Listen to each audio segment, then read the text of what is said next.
Brother called Nasiruddin, that why are you absconding in Malaysia? I'm not absconding in Malaysia. People know that I'm staying in Malaysia, in Putrajaya. What he may be meaning that why did I run away to Malaysia, or why did I come to Malaysia? And you know that there was an allegation by the Indian government because of the popularity, and many people were accepting Islam, and the new government, the BJP government, against the Muslims, and they had a lot of agenda. So they laid allegation against me, first on terrorism, they could not prove it. Then they said hate speech, they could not prove it. Then they went to money laundering, that also they cannot prove it. Then they tried to give me a bait and tried to convince me to come back at a compromise, which I didn't agree. Basically, I did Hijrah. And Hijrah for the sake of Allah subhanahu wa ta'ala. I, being a da'i, when I felt that my life was in danger, I did Hijrah. And this is the sunnah of the prophets and the sunnah of Muhammad sallallahu alaihi wasallam. And I was happy that Allah made it possible for me to follow one of the sunnahs of the Prophet, which very few people can do. I did Hijrah and I chose Malaysia. The reason is because I feel Malaysia is one of the best available Muslim countries in the world. Most of the Muslim countries in the world today have got problems. The best available amongst the Muslim countries, more than 56 that are there, I felt Malaysia was the best. That is the reason I came here. The reason I felt Malaysia was the best is, number one, that Malaysia is away from the war zone.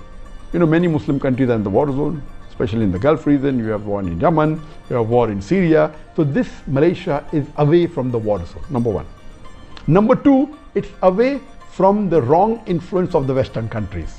You know, people, the Gulf countries and Muslim countries close, which are in Europe and otherwise, they're under the influence, the bad influence of the Western countries, which Malaysia is away. It has very little influence of America and the Western countries, number two.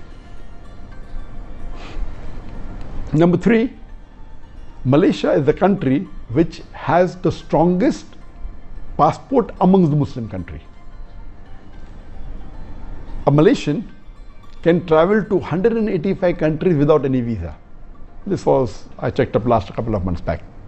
USA may be additional 2 countries. The highest is Japan, 190 countries. Then is Singapore, 189 countries. Then maybe UK, USA, 187, 186. Malaysia is 185 countries. The strongest passport amongst all the Muslim countries. That is point number 3. Point number 4, amongst the non-Arab Muslim countries, I'm not talking about the Arab Muslim countries, the non-Arab Muslim countries, on an average, a Malaysian, according to me, is a more practicing Muslim than an average Indian or average Pakistani. I do not mean bad for the Indians or the Pakistani, even I am an Indian Muslim. An average Indian Muslim or average Pakistani Muslim or a Bangladeshi Muslim, any non-Arab Muslim, Malaysia is, on average, a Malaysian Muslim is more practicing.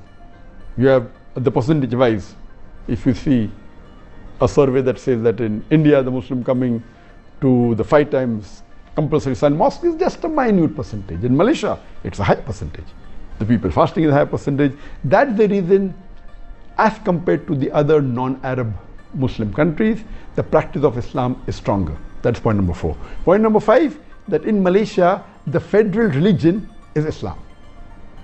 So you don't have to feel shy to call yourself Muslims. There are many Muslim countries where you feel shy to call yourself a Muslim. The majority are Muslims, more than 90% are Muslim, but because of the atmosphere, because of the so-called secular government calling themselves Muslims. So these were the reasons that I chose Malaysia over other countries. I had got requests from more than 12, 13, 14 countries to come and stay there, and I chose Malaysia as the best amongst the one available.